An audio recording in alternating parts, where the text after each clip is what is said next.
Morning everybody. Just a couple of things today. I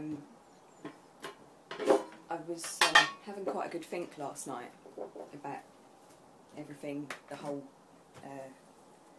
stopping the panics and all that stuff, and over the last few weeks it's mostly been just focusing on shifting the panic and everything else, and I haven't really gone into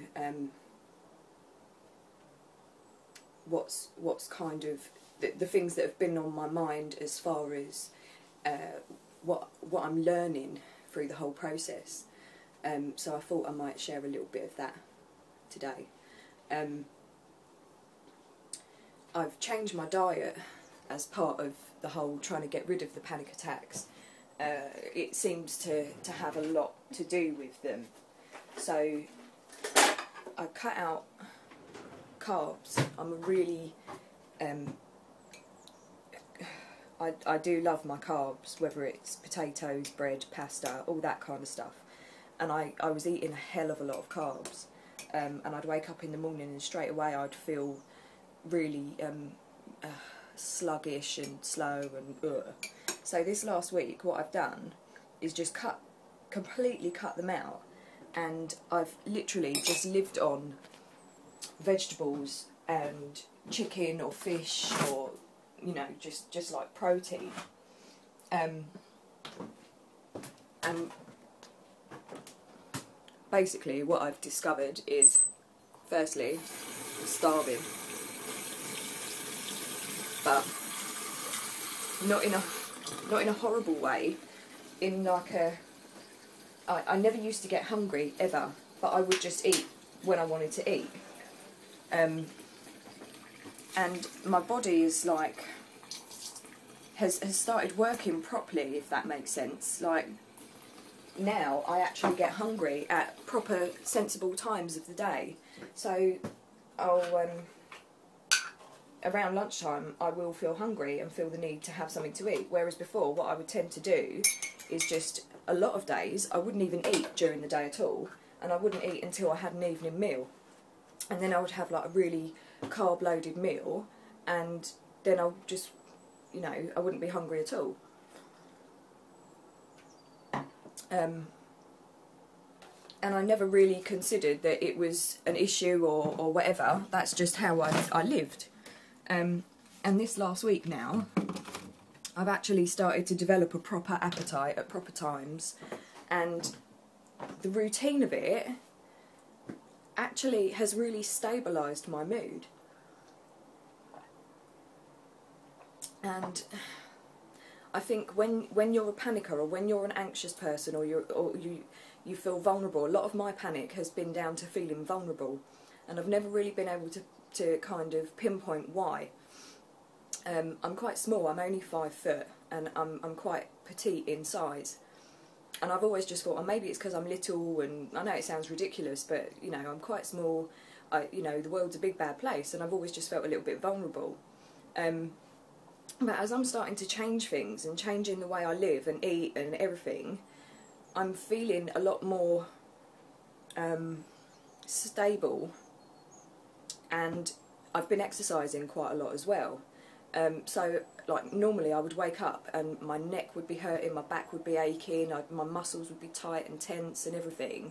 So straight away I would feel like that sense of underlying anxiety, which is, you know, like GAD, generalised anxiety disorder. And I always just put it down to that and whatever. And I've always read things about your diet and blah blah blah blah, and I've never really, honestly, I've never really paid that much attention to it. It really does help, really does. I don't think I can sustain this not eating carbs, because I like them, but if I balance it properly rather than just eating a really carb loaded meal, then I think, you know, there's room for that as well. The exercising has been great for me, because it's I feel less tense, less stressed, less achy, and, you know, my body feels more relaxed naturally. I do a hypnotherapy, a relax hypnotherapy every night. If you're interested, it's an Andrew Johnson one. I've got an iPhone, so I downloaded the app for it, and I use it every single night without fail. And that's really helping, because most of the time I'm asleep before it even finishes, and if I'm not, then I'm so relaxed by the time it's finished that I do tend to drift off. My sleep is really good. I mean, 8 hours I feel like isn't enough for me normally, but since I've cut out all the carbs and whatever, I'm finding that I'm much more alert and awake when I get up in the morning, which is good. The other thing that I do, which is part of, it's recommended by Joe Barry, the writer of the Panic Away programme, and it's somebody else's idea, but one of the things about Panic Away is he doesn't just use his own ideas, he implements other people's ideas, and he makes it clear that he's, you know, that these are other people's ideas. And he found this idea from an artist, and whenever she was having a creative block, what she would do is she started scribbling down at least 3 pages worth of just nonsense. Any word that popped into her head, she would just sit down with this pen and a piece of paper, and she would just write. And the idea is that you don't read it back, you don't analyse any of it, you don't even look at it once you've finished it. And even if you stop processing words and you can't think of anything to write, you just keep on writing, and you know, to the point where you can even just write, I don't know what to say, nothing's in my head, whatever. And if you do that every morning before you really start your day off, it totally clears your mind. It takes a few weeks to really notice a difference and for it to have a sustainable impact, but it really has helped me a lot. But the key is, just don't read it back, because you will start to analyse, and then you'll start having the whole irrational thought process and whatever that comes along with panic attacks. I think something that I have realised, probably the most important thing that I've realised, is that whatever program it is you follow, whatever it is you do to try and alleviate your panics, the key for me has been, over time, each day I've started to realise more and more that ultimately what it comes down to, above and beyond anything else, is great having all the tools and all of the relaxation techniques and all of the ideas, but the key is sheer grit, determination, absolute, total willpower. And that's something I've never had. I'm a smoker, and I like chocolate, I like sweets, I like cake, whatever, and I've never had the ability to just stop. I've always been quite weak when it comes to things like that, but with this I have crossed the line with my willpower. And it's not, you know, there's quite often you hear people say, well, you've got children, or you've got this in your life, that should be enough of a reason for you to do this. That's all very well, but in reality, if it was that easy, then nobody would have a problem, no one would have an addiction, no one would have a phobia. It's just not realistic. It really does have to come from you, and I had no idea just how strong and how determined and ruthless really I could be with making this better. And this won't make sense to anybody, or well, it might, but to most people that don't have this particular anxiety problem or phobia won't really understand this. It might sound ridiculous and overdramatic, but the truth of it is when you suffer with this problem and your life is dominated by fear, a lot of people who don't have this problem assume that panicking or nerves or whatever is similar to the kind of nerves you have when you go for a job interview or something along those lines. Research that's been done on people that suffer with this, the bodily reactions they have are the same kind of bodily reactions that a person has when they're in life-threatening danger. So when you are putting yourself in these situations where you're trying to get over it, and you're willingly either trying to get on a bus, on a tube train, just go out, literally go out, whatever it is that triggers your panic attacks. Basically, it's like somebody saying to you, go and get on that plane and we're going to crash it with you inside it. How many people would be able to find the strength and the sheer mental capacity to actually get on that plane knowing full well that they're going to die, that plane is going to fall out of the sky and you're going to die? Nobody in their right mind would do that.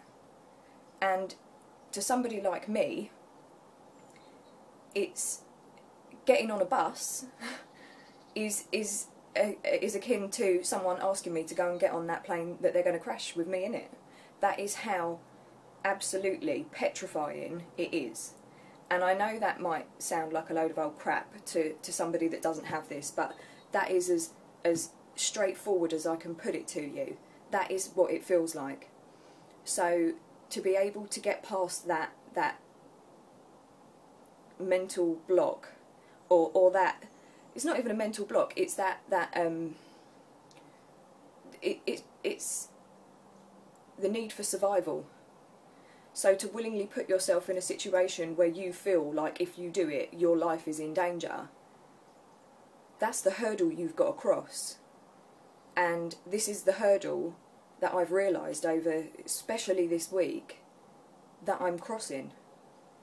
And it's given me a completely new perspective on other areas of my life.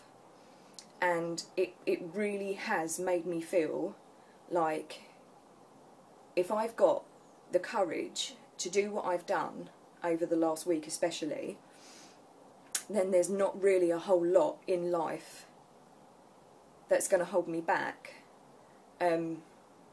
So to anybody, really, the point is to anybody that is doing this, it takes time to find that level of sheer strength and courage. It's not something that comes naturally, and basically you're fighting against nature, really, because that's how our minds work. You know, obviously we know that the fight or flight thing is a prehistoric thing that's programmed into us. So basically you're fighting nature, and that's a very difficult thing to do.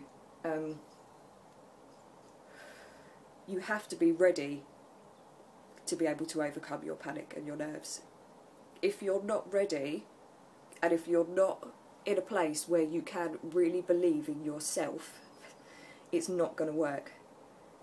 You really, really have to be in a place where you can believe in yourself. Totally, and I mean 100%. Put your life in your own hands, almost.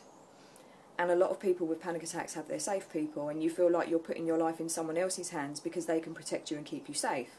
And when you're with those people, you don't panic because you feel safe. Basically, you have to turn yourself into your own safe person. And that's what I'm doing. And once you do that, you don't feel vulnerable anymore, and life and the big bad world doesn't seem as scary. And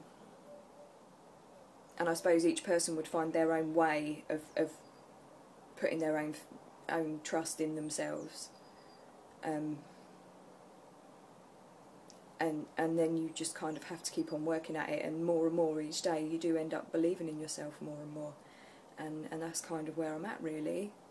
So I just hope any of you that are following are doing well. And you know, I've had lots of messages left on my YouTube and my Facebook and what have you, and my Twitter, so let me know. I'd really like you to let me know how you're coping.